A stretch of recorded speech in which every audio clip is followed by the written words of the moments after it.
wanna know.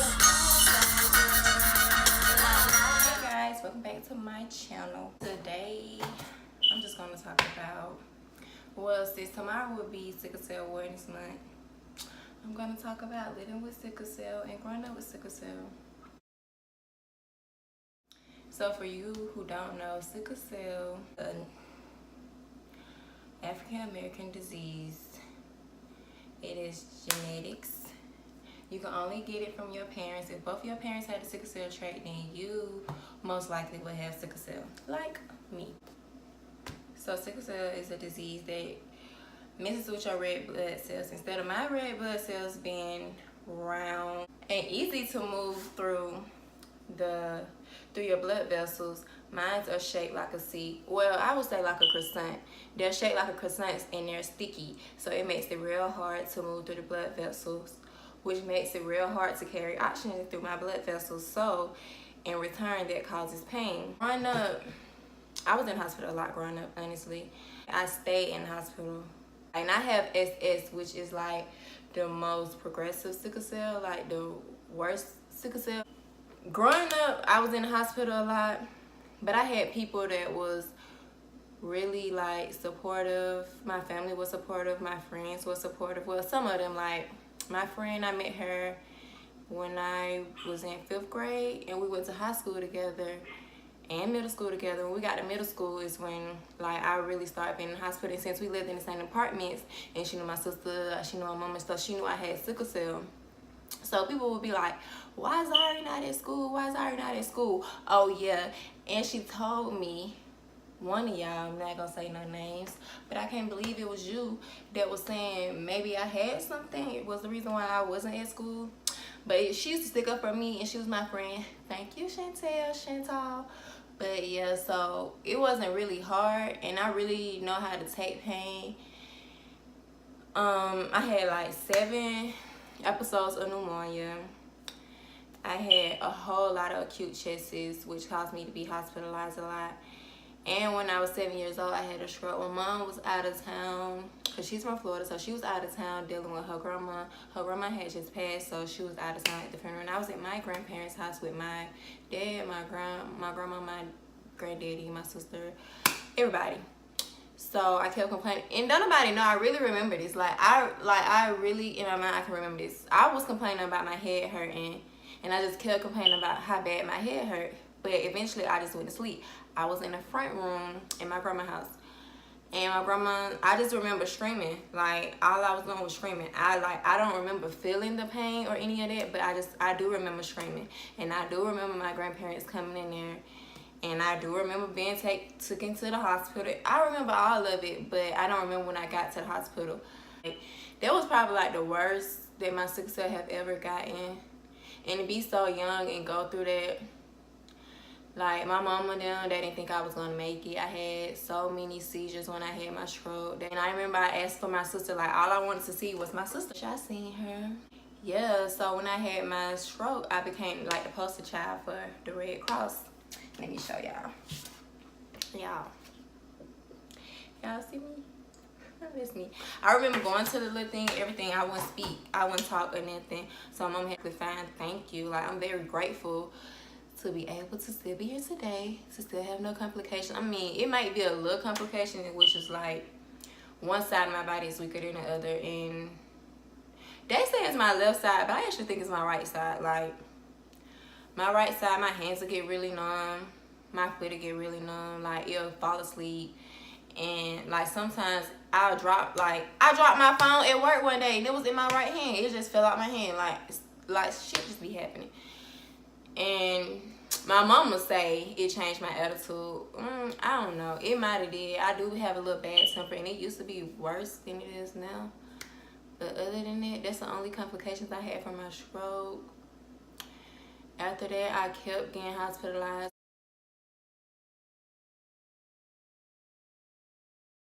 School up into high school, most of my time was in the hospital.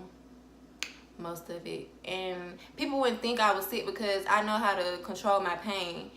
Like, not saying I know how to control it where say I don't have to go to the hospital, but I know how to control it to where you ain't gonna know that I'm in pain unless I really tell you, unless I really want to go to the hospital. That's the only way you're gonna know I'm in pain.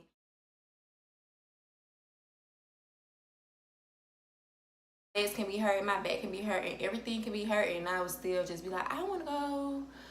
Like, I don't want to go to the hospital. I just don't want to go to the hospital. But I did have a very good doctor. Shout out to Dr. G. And Nurse Danielle. And it was another nurse.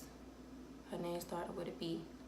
But she was very nice too. I had a nice respiratory therapist. Like, I was in hospital so much, like, they just knew me. Like, and they still know me to this day. When I go to the Sickle Cell clinic, they know me. And they be like, you grew up and all that. But, like, now that I'm older, it have got easier. I don't have as many complications. I don't have as many pain crises. And my red blood cells are shaped like a C instead of round, and it's hard and sticky, and so it don't really go through like my blood vessels as easy, which means it don't carry the oxygen through my blood vessels or whatever where it needs to be, so which causes pain. And like when I tell y'all, this pain be like some unbearable pain. It be unbearable. Like, it feels like somebody's like just sticking you with, I don't know how to explain it, but it's really unbearable. And people just be thinking like, oh, you just over exaggerating. No, it's not over exaggerating. Like, I don't see people literally cry because they in pain from having sickle cell, like cry. Like, I don't never think I've been the one to just be crying, because when I'm having a pain crisis, I just breathe through my pain, like try to breathe through it. And since I don't been through so much with my sickle cell, I don't have my gallbladder taken out, I don't have a spleen. I used to have to take I used to have to go get blood transfusions every month, which caused my iron to be higher, which caused me to have to get on this medicine. Mama used to have to give me a shot before I go to bed, and then I was like hooked up to an IV, and they'll go through it in the morning. I would like urinate it out, like urinate the iron out. My urine used to be so orange, almost like brown. But other than that, I don't know, I just feel like since I have sickle cell and I don't been through so much with my sickle cell at a young age, that I feel like I can deal with anything. Like, especially having a stroke and still coming out on it, and having seizures on top of having a stroke, and still being here, being able to tell my story, being able to be here with my family, my friends, all of that, and still being able to do what I want to do. I just feel like can't nothing stop me. Like, I don't know. And I know I be on Instagram and I be seeing people who have sickle cell that like be in the hospital for months, like, and they grown, and I just be feeling like, I don't know if I don't want to say I feel bad for them, but I just wish they wasn't in that situation. Like, I just wish they didn't have to stay in the hospital so long, because now I'm not on any medication. Like, I don't take no medication, none. But when I was little, I used to be on so much medication, I was fat. People used to think I was pregnant, like, dead for real. My stomach used to be like out there. And I believe it was because of the medication, but whatever. And then people used to be like, I'm an avatar because my eyes are real yellow. Like, they're not as yellow right now, but they used to be real yellow in high school, middle school. They still get yellow now. People would be like, why your eyes yellow? Now, because I have sickle cell. Do I like telling people I have sickle cell? No, because I don't want nobody to feel bad for me, and then I don't want to have to explain to them what sickle cell is. Then they be like, how did you get sickle cell? Well, both my parents have the trait, so I got sickle cell. So why don't your sister have sickle cell? Oh, because, you know, I was the first child, so I got sickle cell. It skipped her. And if they probably would have had another child together, that child probably would have had sickle cell. I just don't like going through the explaining process of sickle cell. That's why I feel like it needs to be more awareness. Like, people know stuff about cancer. People know things about diabetes. People know things about, like, congestive heart failure, all that other stuff, STDs, all that. But it's like, it's a unknown about sickle cell. And I know it's just like an African American disease, so probably it's not that much awareness for it. But I feel like it should be more awareness. I don't have any friends that I know of that have sickle cell. None of my friends have sickle cell. When I used to be in the hospital so much, they used to ask me to go to camps and stuff. to get to know other kids that have sickle cell, but I never went. So share this with somebody. I don't have nobody I can relate to with it. Like even with my parents having a trait that like I do, which is SS. So they haven't went through what I went through. They probably went through it with me, but they never like been through it on their own, like felt the pain on their own, like any of that. And yeah, so I just wanted to talk about living with sickle cell. Like it's easy and it's hard sometimes. It's hard to explain to people your disease when they really don't know anything about it, and then for them to be like, oh, why your eyes are yellow, oh, this and that, no, this and that, are you pregnant? They used to ask me in hospital. Bitch, if you was on medicine, it might make you fat too. Not okay, I do eat a lot, I might eat a lot too, but still. And I just used to hate answering questions.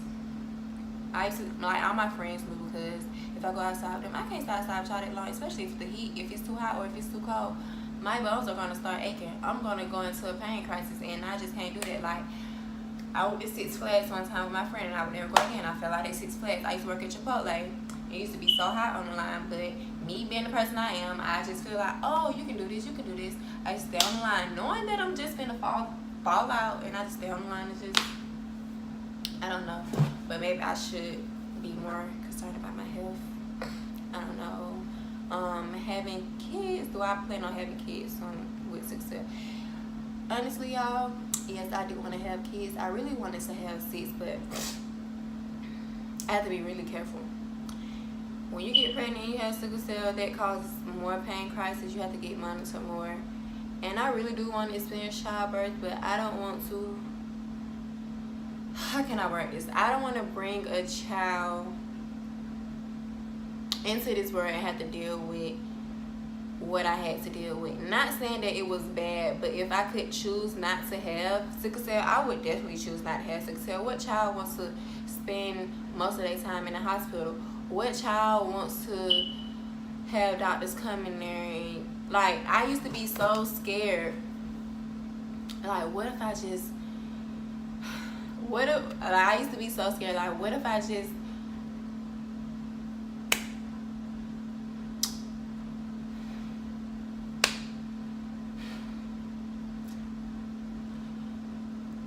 like, what if I just die and I don't get to live the rest of my life? What if I'm a kid and, like, who, like, and I know it's kids that have cancer, and it's probably people that have sickle cell that probably lost their lives to complications of sickle cell or whatever. But who wants to live their life and just sit there and be like, what if I die because of this? What if I'm not able to go, like, go to high school, go to college, live my life, be everything that I want to be because I had this disease, and I might have a severe pain crisis one day, and I might have so many complications from it that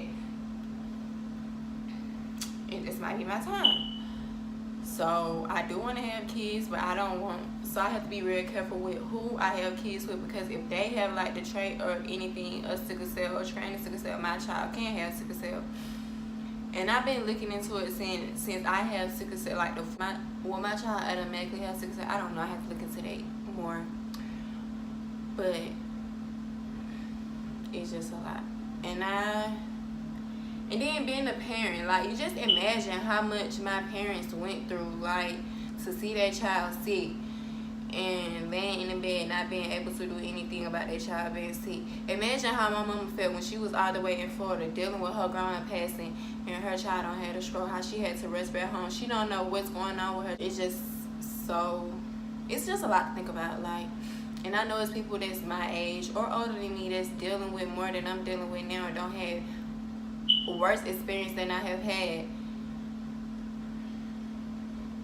So I don't know, I'm just grateful that I'm not on any medicine, that my pain levels I can control my pain as to where I don't have to be on any medicine, that I haven't had as many pain crises as I used to have when I was a little girl. Only been in the hospital once this year, and when I was in the hospital this year, I had to have a blood transfusion.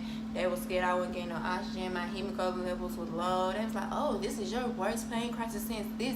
Don't tell me that. My sister, best friend, cousin passed away from sickle cell. Jordan, what's her name? Jordan Sparks. I think it's her name. The girl that seen on air. I think it was her stepsister or sister. I seen it on Shade Room that she passed away for sickle cell. And when I see stuff like that, usually I used to want to hear about people passing away for sickle cell because I used to be scared for myself. Like, what if I just automatically get sick and then I have complications from my pain crisis? And I just learned to not think about that. I don't know. Sometimes I think about it, sometimes I don't. But yeah. Anyways, to know more about sickle cell, you can read. Oh, I wrote a blog about this. I will put it in the description below, and I will put more information about sickle cell because I know I really didn't tell y'all enough information. I just told y'all how I deal and how I live with sickle cell. But yeah, I'm just grateful to still be here. I'm grateful to still be able to do what I want to do. I'm grateful to not have as many hospitalizations as I used to have. And I just wanted to be more awareness. That's why I have on this pink lipstick, because you know, in September is bold lipstick for sickle cell. So I might like try to wear it on the weekends, like a red lip, pink lip, something purple.